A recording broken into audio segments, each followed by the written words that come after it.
Hey guys, and welcome. Let's look at the camera, not start over here and then go, hi!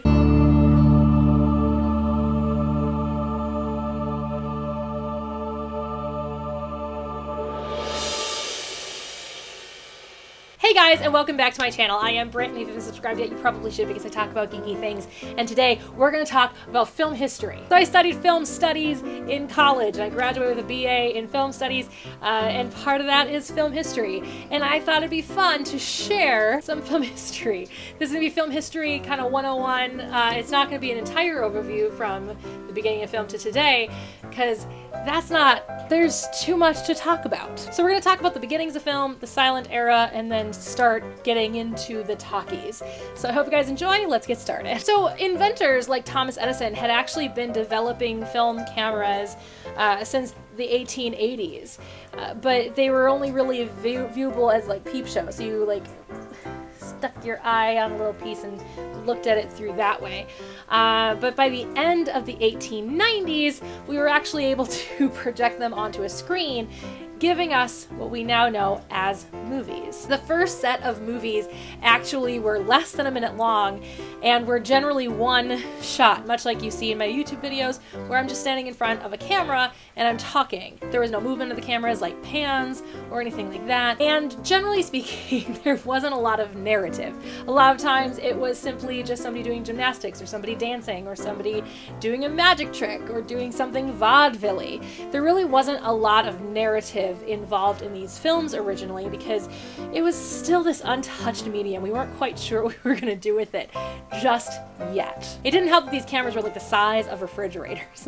Like I think about that a lot. I think about the fact that like my phone has a video camera in it. I could shoot an entire, there are movies on Netflix that were shot on iPhones. Ain't meet you by happenstance at your homie's party 6 months ago. He meant to rock up to whoever's preseason soiree was going down and catch him a rookie. And he caught the big fish, yeah. Come on. And just thinking about that, thinking about how far we've come in film, it's so incredible. Because they started out so huge and so immovable and started out being not even in the slightest a narrative of any kind.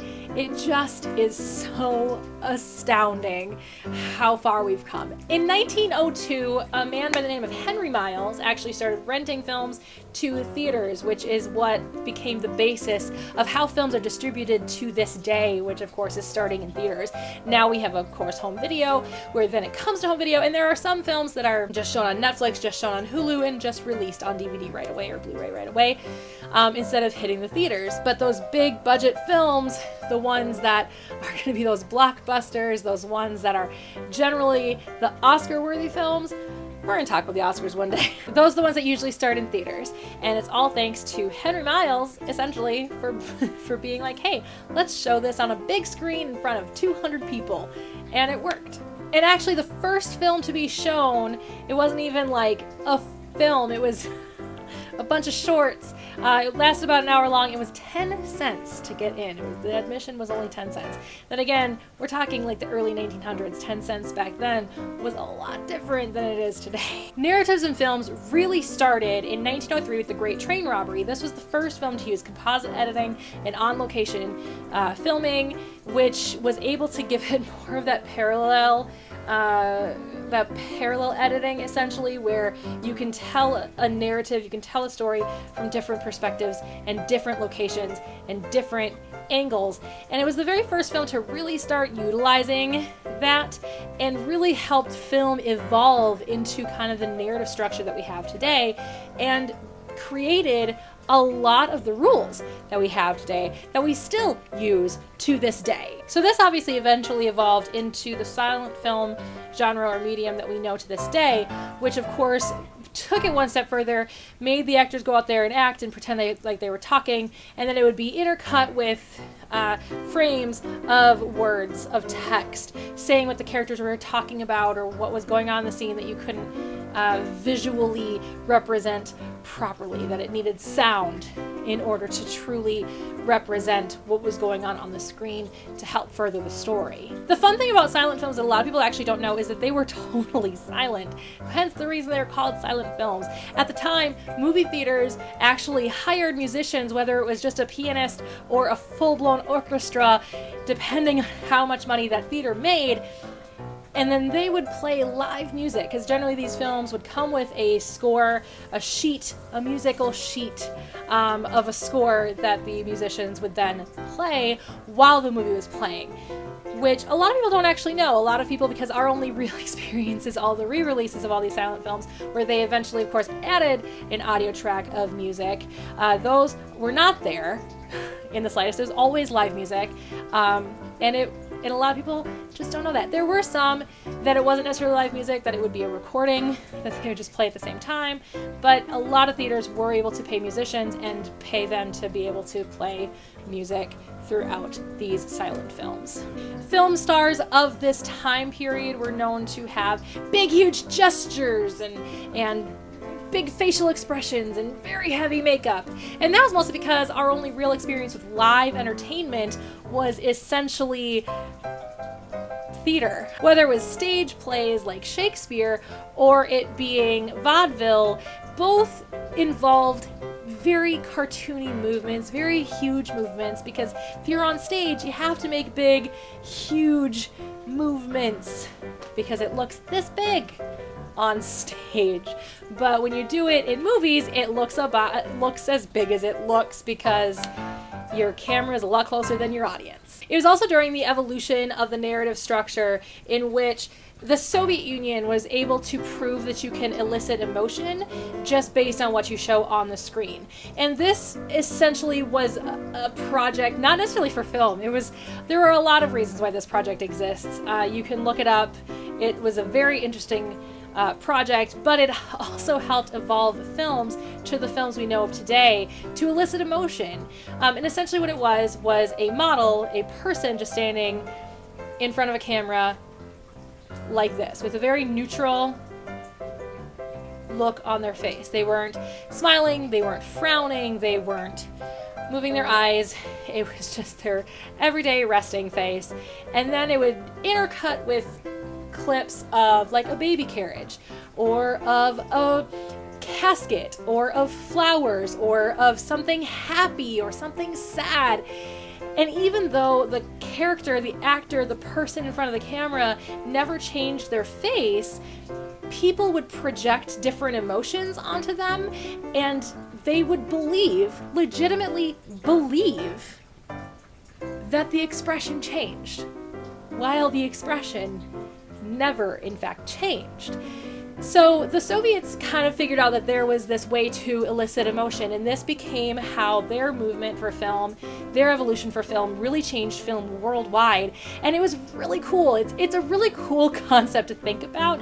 And some of the Soviet films, some of the Soviet silent films are some of the most well-known, like Battleship Potemkin, though if I ever see the Odessa staircase sequence ever again, I had to study that scene so many times.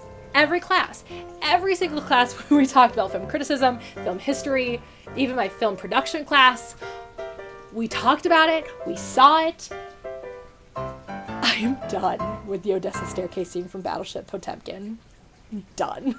But either way, the Soviets were kind of the leaders in film when it came to eliciting emotion out of its viewers, and it really helped film evolve into what it is today. Regardless of my hatred for Battleship Potemkin, it's a good film. Check it out. I just never want to see the Odessa staircase sequence ever again. The first film to actually have sound attached to it was The Jazz Singer from 1927, and this was also the very first musical ever, and it was not entirely a talkie. It was still the majority of it being a silent film, but the musical sequences were all recorded and put onto the film. So it was just isolated scenes, isolated moments within the film, and that is technically our first talkie film. Though Again, it wasn't the entirety of the film, it was just isolated moments. But the evolution of the talkie film came with a lot of issues, as well as obviously a new evolution into film, because obviously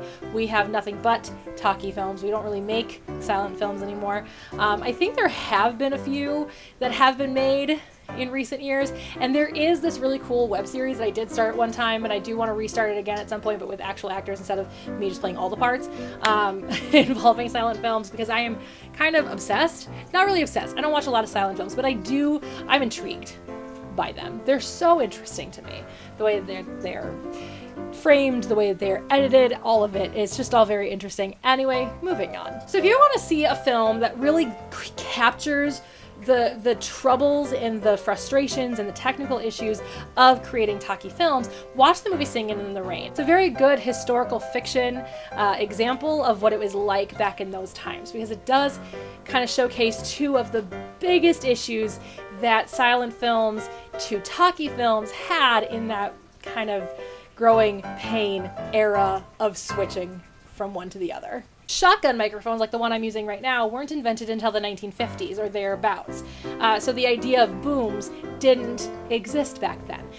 Because that's what's used right now is a shotgun microphone, generally from above. Mine's below just because the type of stand I got for it. But generally speaking, they're going to be up on top of you and just slightly out of the frame so that it can pick up your voice very, very easily, and it'll switch between the two, generally in television shows, especially if it's done multi-camera, like sitcoms done in front of live audiences where they have multiple cameras set up. They'll actually have multiple booms hanging out over the tops of everybody's head so that they don't have to worry about switching booms and things like that. But since with single camera like movies or single camera TV shows, which are like dramas, things like that, they're still going to set shots up individually, so it's easy to move the boom, it's easy to move the camera. But that technology didn't exist yet because there was no need for that technology to exist yet. So back then we only had one type of microphone, and it was the kind of microphone that really only worked if your mouth was basically touching it. And that actually involved a lot of the first issues with talkie films, which was they would have to strategically place those within the set, in a plant or behind something, and the character would just stand slightly behind it and talk essentially into the microphone. But because of the theatrical movements that they made in those films, where they'd be like, "Oh, see how I'm away from where the microphone would probably be? Because the microphone probably would have been right here if I started right here." So that being said, when they would do this, and these microphones were specifically built to have voice right next to them, like this shotgun mic, I can move back and the sound will change because of the settings I have it at, because it's so close to me when I make these videos. And if I step to the side, you'll notice it's different, because shotgun mics actually only really come out like this, but you can have some distance, so that's why you have to point them at the characters. These microphones, you literally had to basically be touching it with your mouth. And so moving obviously created a lot of audio problems, and we really hadn't come up with the concept of ADR yet. Obviously there were issues there. The other big issue that existed was these people, the audience members, had no idea what these actors actually sounded like. So there were some major disappointments when some of these actors would talk for the first time and it is not what they thought this actor sounded like. A lot of these bombshell women, the ones that men were just goo goo gaga over in the movie theaters, would come out with these really squeaky voices and not sexy, and so they were immediately turned off and no longer wanted to see movies made by these actresses. So that being said, when that started happening was when they developed ADR, and they would essentially have the bombshell actress, do the face and the movements and everything like that, and then they would have another actress talking into that microphone. It also solved a lot of those technical issues of moving away from the microphone. So there you have it. That is the beginnings of film all the way into the creation of the talkies. If you guys like something like this, we'll continue this series and we'll keep moving forward in time periods of films. If there's anything you guys want to know about film, let me know in the comments below about film history. Let me know in the comments below and I will certainly get to those things. I think next time we'll talk about the creation of color film and all the different types of colored film that existed before, of course, we had color film. And that will also involve talking about The Wizard of Oz, because obviously that was a big deal in the world because it went from black and white to color, and we're going to talk about how they did that because that was not actually physically possible. So stay tuned for that, and I'll see you guys all next time. Bye!